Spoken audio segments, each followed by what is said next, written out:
I'm Christine Stavropoulos. Κι εγώ, ο Νίκος Σουσαμίδης. Maybe you were born in Athens. Or maybe you're Yawers. Ίσως μεγάλωσες μιλώντας σου ελληνικά.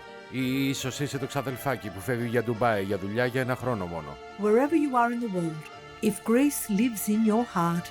Αυτό το ταξίδι είναι για σένα. Φύγαμε. This podcast brought to you by Roasting Warehouse. From Melbourne to Brisbane, and now in Athens, Roasting Warehouse, shaping the global coffee culture. dream big. And life is better with great coffee. Roasting Warehouse. Welcome to the Greek Podyssey. You're here for another podcast with Christine Stavropoulos and Nikos Sousamidis. Today we have a very interesting topic. People talk about it all the time. Should Greeks of diaspora vote in Greek elections? We'll be talking about the pros, the cons. I think we'll also do a bit of a debate so we can get, I'll play devil's advocate and I'll play one role and Nico will play the other role, and then you as our viewing audience can comment and make your own comments. Yes. Nico, what are your thoughts? Okay, it's a role-playing day.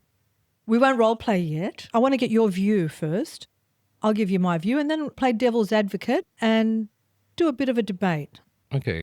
First of all, let's say that voting is very important. Voting is a right. It's not a gift. It's a right of every citizen. Yeah. And that's very important. So now in regards the voting rights for people, Greeks living abroad, that's a different story. Can the votes be so important for the governments to come to this decision, to give us the rights to vote from overseas? Is it fully right or is compromised, has been minimized? So that's what we're going to talk today, and we're going to have your opinions on the matter and mine as We'll well. also try and form the opinion of, and that's where the role playing will come in. I'll take the position of a Greek citizen living in Greece and how they would view it, and you will take the position of someone from the diaspora that wants voting rights in Greece. Just on voting though. Can we swap? Yeah, we can swap. I think it's more You are correct. from, yeah. And pass a bit of the mentality, Greek, the mentality. Which makes sense because you lived all your majority of your life in Greece and I've never lived in Greece. So I think that's the best way to... It would have been a little bit unbalanced the other way. But why do you think, I often hear with the elections and people that complaining about the government, I always hear in comments, thank the 41% that voted. And I want my reply to that is, why weren't you part of the voting public? Why do you complain about the 41% that voted and voted in a government? You had a voting right. You chose not to exercise your voting right. Therefore, you don't have a right to complain. We all have an equal right to vote. I think it's very important to exercise that vote. That way, if you don't, you can't complain about the people, the choice that they made when they exercised their voting right. So maybe one of the reasons that the government did want to open the voting to the diaspora was maybe to get, I don't know, a bigger percentage of a vote. What are your views? Do you think it's the right thing? Let's start with this one. Do you think it's the right thing for the diaspora to have the right to vote? I'll use myself as an example. I'm a Greek citizen, but I've never lived in Greece for any length of time. I don't own property. I would only be voting on a political ideology, my political beliefs, not on how I am living in Greece as a citizen. However, if I had a house and I was a taxpayer in Greece, even though I live in Australia. So you're not a taxpayer in Greece? No. I do a lot of shopping though. Does that count? So you're not a citizen for tax purposes in Greece? Look, I've recently become a citizen. Okay. Very recently. In fact, I'm getting my ID card on this trip. So I'm very fresh off the boat as a citizen. But I know a lot of other people that have extensive properties in Greece. They pay their tax. They have some businesses that they run from here and they employ people. I think they're very entitled to vote, even though they don't live in Greece. They mightn't live the day-to-day life, but they contribute financially to the country. What do you think? Okay, I can do both roles because the one is... You're greedy. From the Greek perspective. Yeah. And the other one is from someone who left Greece 14 years ago. So my position is very entitled to take both roles and can answer to you for your questions. Yes. So the one thing is, what do I think as an immigrant moved to Australia 14 years ago? Do I have the right to vote? Though taking in consideration that I'm paying taxes. My family lives in Greece. I'm the only one who moved here. I've been living in Greece for more than 40 years. So taking that in consideration, that's the one part. And how about my other half, the other Nick, who's just moved to Australia and had no voting rights whatsoever till 2019, if I'm not mistaken. 2019, I think, is when they introduced voting rights. Yeah, I think the last elections we were allowed to do it.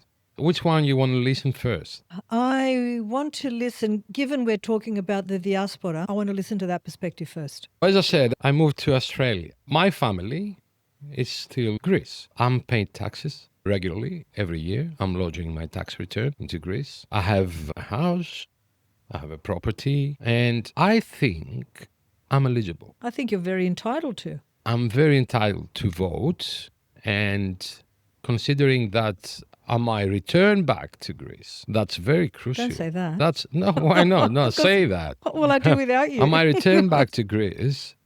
I want to have my opinion and my vote on which parts I want to make it better. My contribution by the voting power. Yes. Because vote is power. So that's the one side. My other side saying that I'll live in Greece for all these years, and I'll say to myself, oh, come on, like, why this guy from Canada, never been to Greece? Never lived in Greece? Well, you've got to be a citizen. Yeah, he's a citizen. Yeah, that's true, correct. So why this guy has a voting right? Why? And how he can contribute.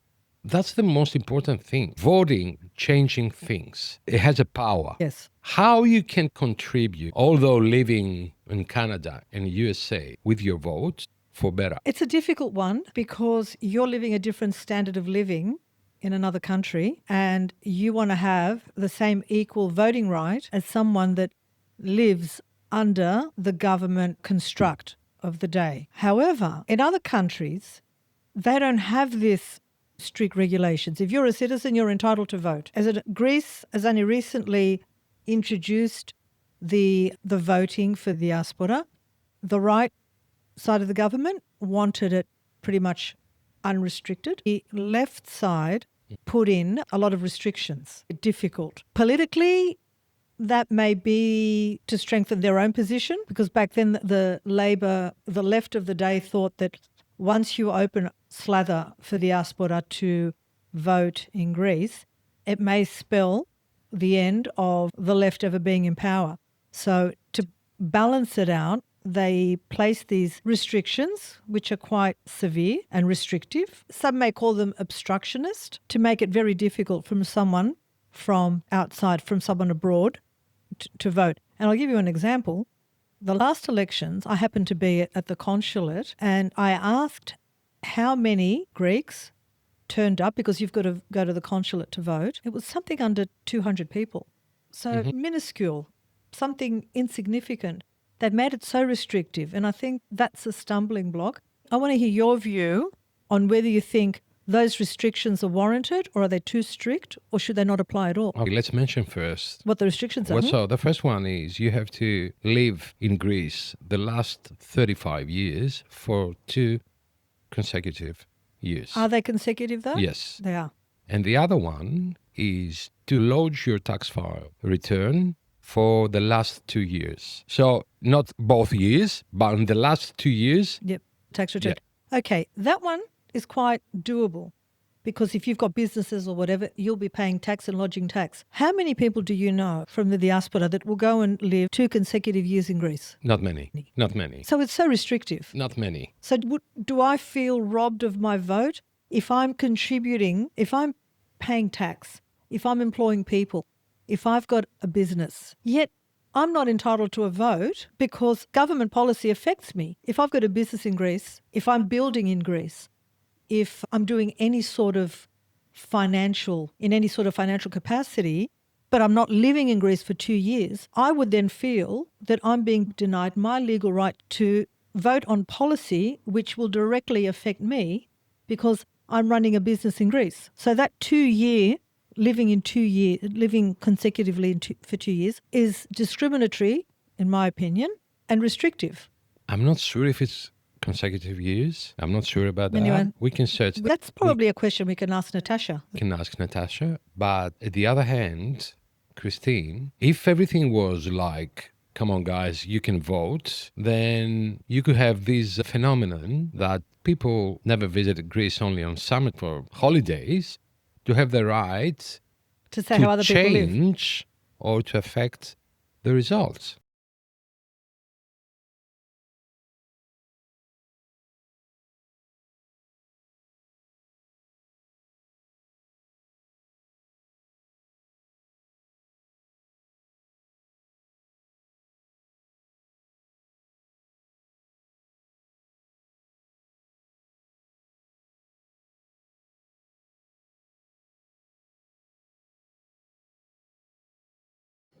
Hello, I'm Natasha Karamichou, and in this podcast, we will continue to elaborate on donations. What is a donation? According to Article 496 of the Civil Code, the provision of property to a person constitutes a donation if it is made by agreement of the parties for nothing in return. A donation is a contract which creates an obligation only for the donor, who by entering into the contract of donation assumes the obligation to provide the recipient with an asset, thereby increasing the recipient's property and reducing his or her property respectively. The essential elements of the donation contract are, on the one hand, the provision or promise to provide an asset, and on the other hand, the agreement of the parties without any return, which is subject to notarial form.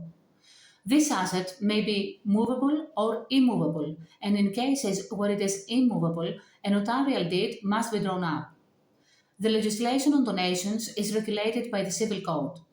A donation to be valid, it must be accepted by the recipient. The donor, in the case of a donation, is liable for fraud and gross negligence. What is not a donation? Donation must be distinguished from acts of kindness which take place in the context of social activity, because acts of kindness, there is no intention of parties to be legally bound. Acts of kindness include, for example, inviting someone to a dinner or providing hospitality in one's home. How can we donate? Regardless of its type, object, and value, the contract of donation must be made in a notarial deed, in accordance with the Civil Code, otherwise the donation is absolutely invalid. The donor is in principle not liable for actual and legal defects of the object of the donation, unless he or she promised that there are no such defects, or if he or she knew of their existence and fraudulently concealed them. A combination of articles of the Civil Code clearly shows that, for the transfer of any real estate ownership by donation, among other things, an agreement between the donor and the recipient in a notarial deed and its registration are required. The acquisition of ownership of the transferred real estate takes effect from its registration to the National Land Registry. Therefore, without any registration or with an invalid registration due to essential defects, ownership is not transferred to the recipient. A lawyer, acting on behalf of the donor, should check the correctness and legality of the title deeds, the existence of any mortgages or seizures, the content and terms of the contract to be drawn up, and collect the necessary documents required for this purpose, which more or less are the same with those of the parental benefit. After the submission of the necessary documents, the notary public will draft the text of the contract, which includes the description and acquisition history of the property, the special conditions, and finally the acceptance from the recipient. The public notary will also post the donation tax return on the fiscal authority's website. The process is completed with the signing of the contract by the parties and the registration of the deed at the relevant land registry. What about the donation tax? It is the recipient who is liable to pay the amount of tax due, which is determined according to the value of the asset transferred and the relationship between the donor and the recipient. The same fiscal scales apply on the donation as well as the parental benefit. What is the difference between a donation and a parental benefit? A parental benefit is the transfer of assets such as property or money from parents to their children with nothing in return. Unlike a donation, which can be made to any person, a parental benefit concerns only first degree of kinship, parents to children, and is aimed at creating or maintaining economic independence or starting and continuing a business. Can we revoke a donation? According to Article 505 of Civil Code, the donor has the right to revoke the donation if the recipient has committed serious misconduct and has been ungrateful to the donor, his or her spouse or close relatives, and in particular if he or she has failed in his or her obligation to provide for the donor. Ungratefulness within the meaning of the above provision, justifying the withdrawal of the donation, is understood as the recipient's lack of gratitude towards the donor manifested by antisocial behavior or conduct towards the donor or his or her spouse or close relatives, contrary to the rules or prevailing ethics of morality and decency. Furthermore, under Article 512 of the Civil Code, donations made out of a particular moral duty or on grounds of decency cannot be revoked. This is, for example, a donation made out of consideration of decency or in accordance with social customs or public opinion or out of social obligation. To summarize, there are laws and legislation to duly cover any case and type of donation or parental benefit. It is useful to get an expert legal opinion and proceed with any property settlement in due time because laws are constantly changing and every case is different. First international location marks the debut of Roasting Warehouse outside Australia, a major global expansion milestone.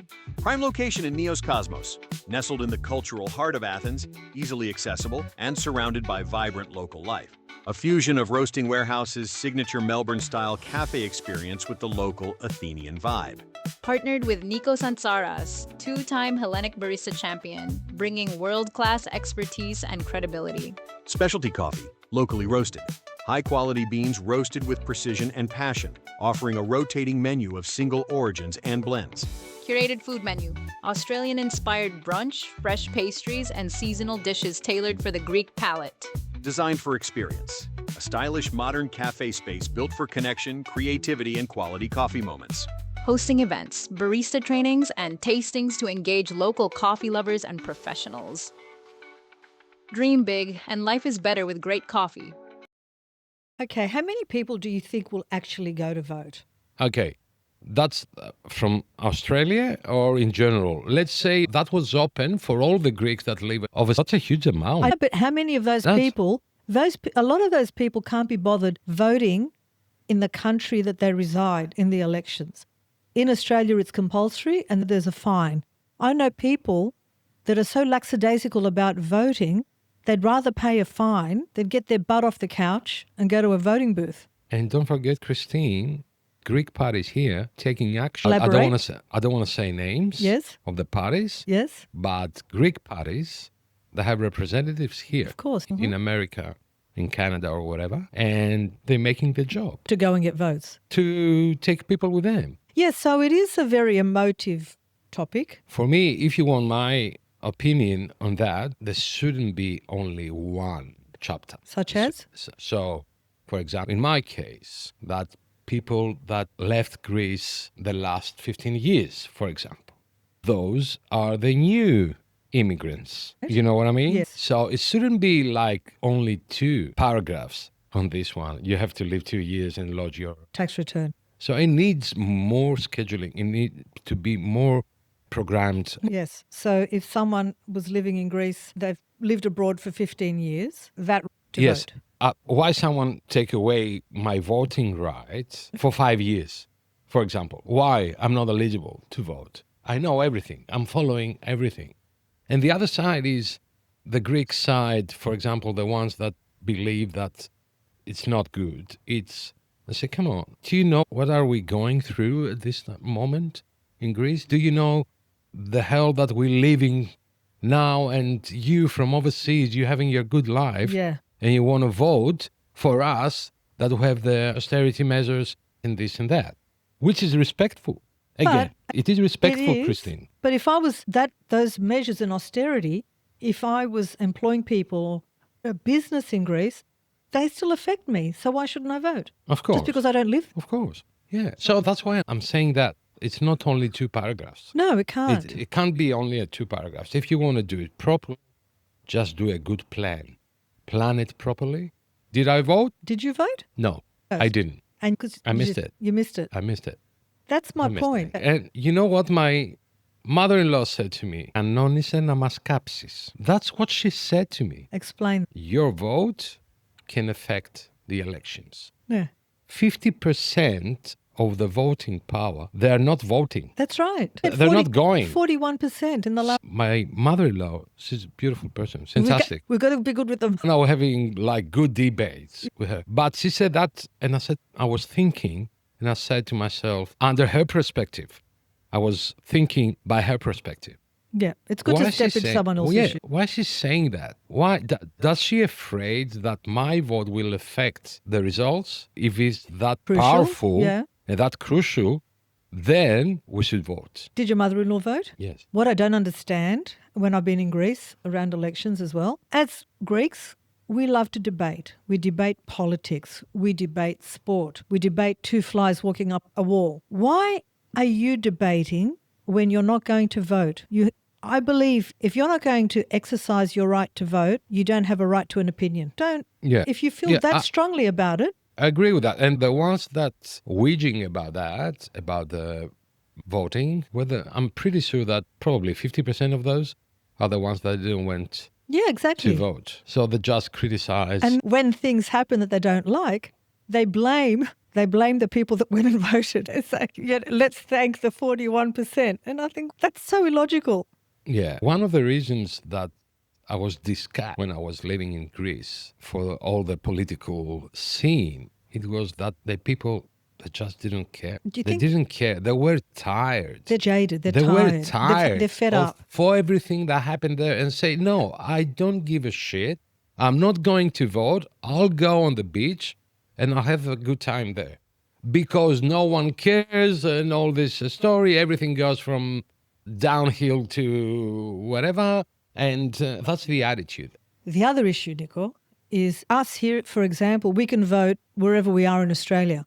In Greece, you have to go and vote in your local government area. If you're on holidays and elections happen to be through the summer, you have to leave your holiday and go to wherever you're registered to vote. They don't have postal votes or out-of-area voting I think out of area voting exists now. now. Yes. Must be very and I recent. think that postal voting also exists. I'm not sure about that. But if you want to vote and you say that, like, I'll be in Crete instead of Thessaloniki, then they can put you on the list. Yes. But the other thing is that if you're far away, for example, the same here in Australia. I think how many kilometers is? It's about 200 kilometers here in Australia. What's You your point? can take an exception. I don't think you can take an exemption. Of course You've you got a can. right to the government. You've got to No. submit in writing that you'll be out of the country. So when the elections happened and I didn't vote because I was away, I received a letter and say, please explain why you didn't vote. So I enclosed my tickets, my airplane tickets. I was Right. away and I sent it over. So that's what happened. You never been away from elections? Nico, I'm a bit of a political animal. Oh, you tiger. When there's an election, I need to be in the thick of it.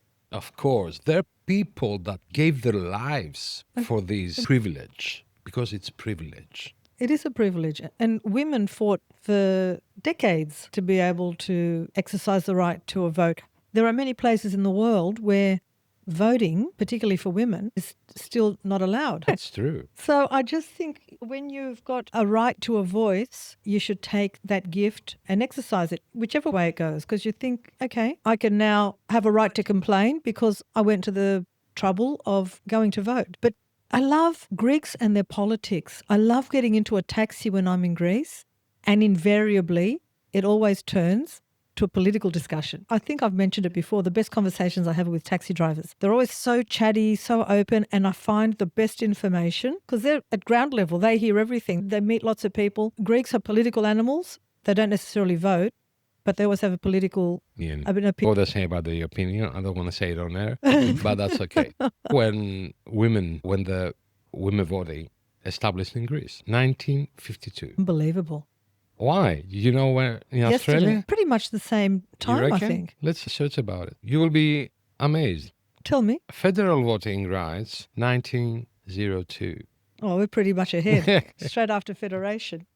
So that's it. You let us know what you believe is right or wrong. We've shared our opinions on voting abroad in elections. We also want to encourage you to start sending your questions in, your legal questions for Natasha. For everything. For everything? Everything. Yeah, we've had a lot of dialogue, little videos that we're posting. On a social Social media platforms. Everybody meet Robbie Williams because there are so many people. That's Robbie Williams, out of shape Robbie Williams. Yeah, I've been told I'm Russian, I'm not Greek, that someone else said she can't be Greek. Otherwise, she may have had plastic surgery to get rid of her Greek nose. We were ready for You're this. very brave. When you go out on a platform like we have, expose yourself. And to know that what the tsunami that's coming your way. You know what I love the most is that passion when we mention that we are Greeks and we are proud and we love We get Greece. attacked. Some people attack us for that. We get attacked. If you're damned if you do, you're damned if you don't. If you say something that's critical, you get accused of not being a passionate Greek. If you say you're a passionate Greek, you get people saying there's no such thing as a Greek. Then they bring history into it. We've been called fascists because we said that we love Greece, because you said that you're proud of your heritage. And there were comments underneath that's confusing the love that we have for Greece with Nationalism. Because Greece lives inside us.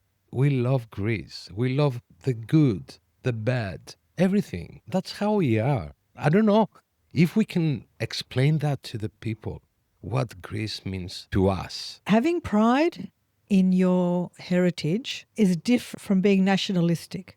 For me, nationalistic has an element of racism attached to it. I find nothing more enlightening than when I see other ethnicities embracing Greece, speaking Greek, loving the culture, loving the heritage. That for me embraces me. I enjoy it. So that's the difference. If I was a nationalist, you don't want anybody outside your ethnicity. I think when we spread Hellenism, because what we do on this podcast is to try and spread Hellenism to the globe. That's our vision, Christine. You remember, that's when we started. What do we want to do? We want to connect the Hellenes around the globe and the Philhellenes, which is for me, that's very fascinating because they're people that love Greece and they want to learn more. And our vision is to do those things in a good way. But we're copying. I like it. It's part of it. Can I say that I love connecting with the Philhellenes even more because I want to know, it's easy to understand why someone of Greek background loves Greece. I'm interested to know the story of a Philhellene. What's your story? Why do you like to know about Greece? Why do you want to live and embrace the culture and immerse yourself in it?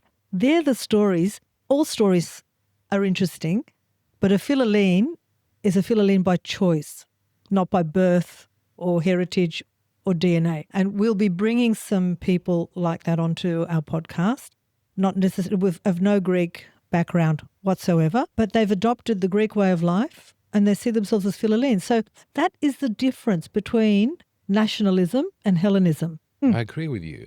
What we're doing here is we're trying to connect everyone who wants to be connected.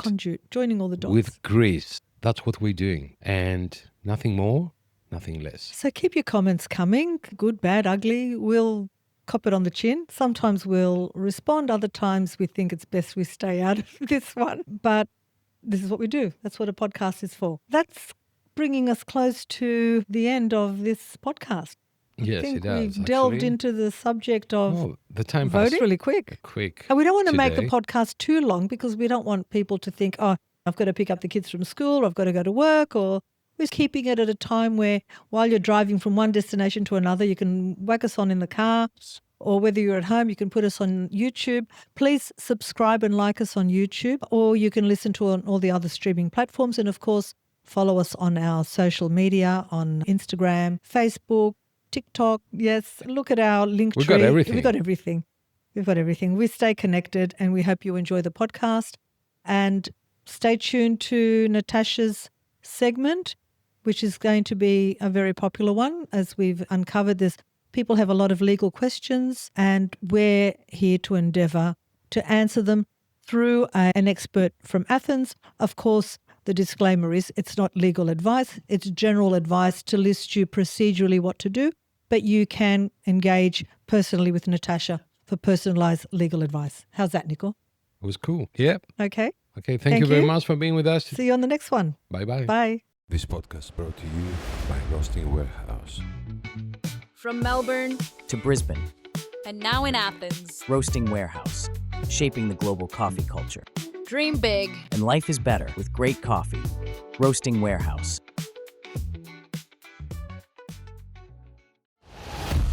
I'm Christine Stavropoulos, Κι εγώ ο Νίκος Σαμίδης. Και αυτό είναι το Greek Podyssey, το podcast της Ομογένειας. a podcast for Hellenes worldwide, sharing stories, culture, identity, laughs, and a little bit of tsugrisma along the way. Γιατί μπορεί να φύγαμε από την Ελλάδα, αλλά η Ελλάδα δεν έφυγε ποτέ από μας.